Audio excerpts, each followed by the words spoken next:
Hey guys, what is going on? This is Quady365 here, and I'm back here today doing yet again another Alien Files video. Today we'll be continuing our videos on the Sangheili Empire. This one is going to be about the Sangheili Empire's weaponry. Hope you enjoy, and let's begin. Handheld weaponry. The plasma pistol. This small handheld weapon is the standard sidearm used by all Sangheili military forces. While the energy it discharges is rather weak, at close range the weapon is very lethal. The trigger can also be held down to overcharge a weapon with plasma, rapidly emptying the plasma cell, making the plasma bolt very powerful.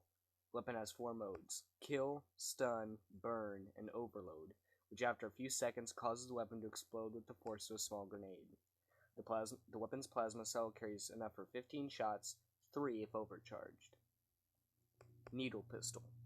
This weapon was taken from the design of a Fung needler, but refined to a reliable weapon that can be easily concealed. For this reason, needle pistols are assigned to zealots and other units that need a powerful but small weapon. The weapon is one of the few Sangheili weapons that does not use plasma, but instead uses metal needles, roughly 6 inches long. The weapon carries 30 needles. Plasma repeater.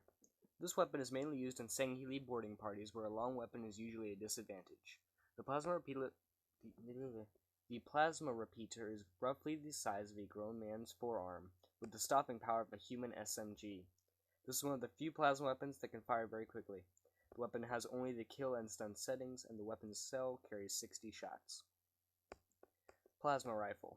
This is the standard Sangheili military primary firearm.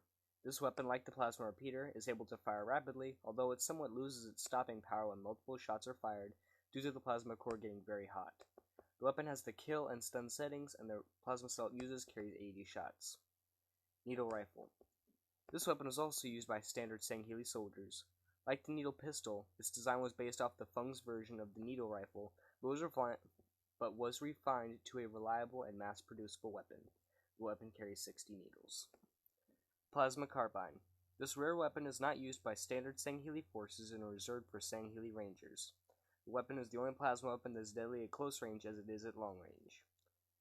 The weapon's plasma cell carries 20 shots and has the kill, stun, and overload settings.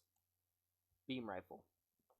This weapon is unused in most field assignments, used mainly in assassination assignments, and are carried by Sangheili snipers and POW camps. This weapon maintains a plasma bolt at long range and can also hold a killing power at close range, although it is less powerful. The weapon is outfitted with a ×5 and ×15 scope at standard. The beam rifle carries 5 shots and only has the kill setting unless otherwise modified. A field version of the beam rifle without a scope is also assigned to long-range Sangheili units as a sniper weapon that can serve as a close-range weapon as well. Concussion rifle. This is the rarest Sangheili weapon seen on the battlefield, although it is commonly seen carried by guards in Sangheili POW camps.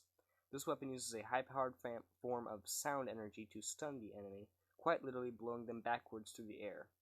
The sound field also disrupts weapons, computer systems, and computer AI, making them very dangerous on board ships. Energy sword. This is by far the strangest weapon ever fielded and used by the Sangheili Empire. The energy sword resembles a 2-pronged fork made entirely of superheated plasma, kept in sword form by means unknown. The weapon is designed to deactivate when the weapon loses contact with living Sangheili DNA, and will only reactivate when contact is resumed, or a special code sequence is entered into the weapon.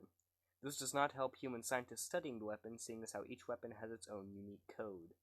The blade is able to stop any bullet fired at it, including Sangheili and Gruud projectiles as well, the projectile evaporating when put into contact with the blade. Energy stave. The energy stave is a very dangerous weapon, although it is usually seen in ceremonies and holidays. The stave resembles a 2-pronged fork, much like the energy sword, although the stave is made out of a black steel-like metal. The space between the 2 prongs is able to hold an electrical charge similar to that of the stun setting on plasma weapons. It is able to fire off a charge in a ball of electricity about the size of a tennis ball. Anyone hit by the ball will be non-lethally executed unless hit in the head where the charge is fatal. The ball takes 60 seconds to charge back, however, making this a one-use weapon in a combat situation where time is critical. The stave can also be used as a spear, however, although its length, which is 8 feet long, makes it rather unwieldy in close combat. Heavy weaponry and explosives. Plasma launcher. This weapon, while carrying only 1 bolt, is extremely dangerous, seeing as how the plasma bolt fires is capable of destroying a human tank with 1 shot. This weapon has the kill and overload settings, the overload setting causing the weapon to explode with the force of a rocket. Plasma Grenade. This grenade is the only variation of grenade used by the Sangheili Empire. The grenade uses superheated plasma within to activate the explosives inside. At the press of a button, the plasma begins heating up. After it's been thrown, the grenade will stick to any surface it touches except Sangheili's skin and armor plating. After sticking to a surface, the grenade explodes after 3 seconds. Plasma Turret. This weapon is a tripod-based turret capable of firing over 500 rounds per minute. The turret comes in 2 forms, on a tripod on the ground or on a platform attached to their troop transports. Only 1 Sangheili is required to man the turret. The weapon is only able to be set to the kill setting no matter what the modifications done to it are. The plasma cell that is used carries 3,000 shots. Ship Weaponry. Heavy Plasma Turret. This turret is mounted on the hull of a Sangheili warship, which normally carries about 50 turrets. It is a longer version of the plasma turret with dual barrels, each measuring 40 feet long. This weapon is capable of ripping through double layers of steel plating reinforced with titanium, which is the standard hull plating of human warships. A few minutes of constant bombardment will reduce a fully functional human warship to a husk of metal scraps. Heavy Plasma Launcher. This variant of the plasma launcher is attached to the hull of a Sangheili warship, which normally carries about 10. The launcher fires 8-foot-long rockets with a plasma core, which are remote controlled from the ship's command center. The purpose of the rocket is to embed itself as deep into the hull of a ship before imploding for maximum damage. Recent human tactics have realized how dangerous the weapon really is, and have ordered all human ship commanders to target this weapon first when combating Sangheili warships. Well, I hope you guys enjoyed this very brief video on the various weapons used and fielded by the Sangheili Empire. If you liked it, then please feel free to leave a like, comment, and subscribe down below. And as for all y'all, I will see you in the next video. Peace out, guys.